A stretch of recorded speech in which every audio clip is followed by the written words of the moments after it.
A person literally without no internet access can go from having no Bitcoin to having Bitcoin and then go to spending Bitcoin, TITANO explains.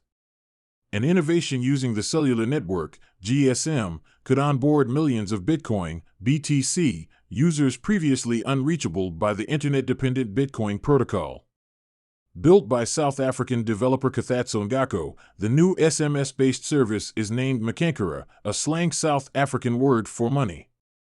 KG, as he's known to his friends, spoke to Cointelegraph from Pretoria, South Africa, about his fascination with Bitcoin and the hope that Bitcoin via text will bring BTC to millions of Africans. An English speaker, when KG first learned about Bitcoin, he streamed audiobooks and podcasts religiously on the way to work. As he fell down the Bitcoin rabbit hole, his 20-minute commute became a 2-hour wander to the Council for Scientific and Industrial Research, CSIR, in South Africa, where he worked as a software developer. In a separate interview, Master Gwantai, founder of Bitcoin Tani, told Cointelegraph the number of cell phones in Africa is double the number of people. However, internet-enabled smartphone penetration remains low. In Kenya, Gwantai's home country, he explains that topping up a phone with airtime is as common as credit card payments in the West. A report by Caribou backs up the statement. 94% of financial transactions in Africa are through USSD, the protocol used to send text messages, whereas just 6% of these transactions are made via mobile apps. In sum, while there are millions of phones in Africa, they're mostly used for texting.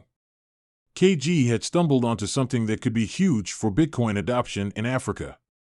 This year, a lot of conversations in the space were around USSD or making Bitcoin accessible on feature phones. This could be a part-time project, let me just set it up.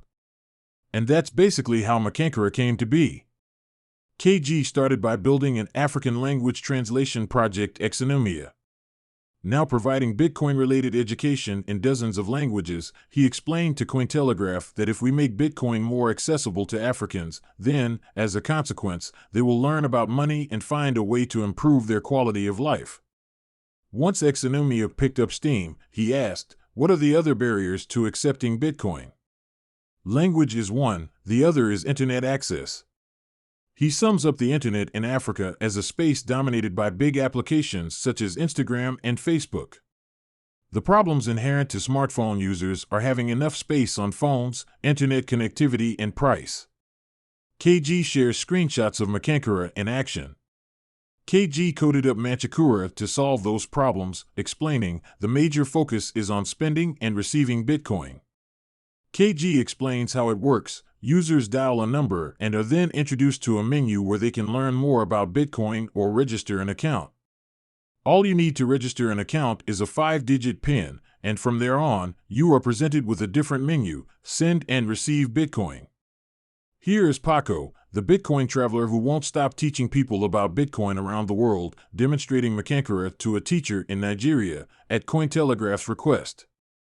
As a result, Lightning Wallet-compatible apps on phones or computers can send Bitcoin over the Lightning Network to the phone's number. It has effectively become a Lightning address.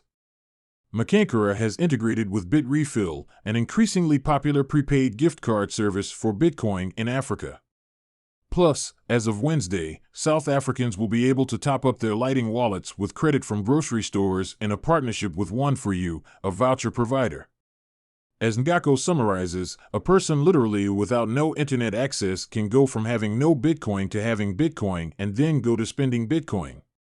Master Gwantai also shares that it works well in 6 African countries already.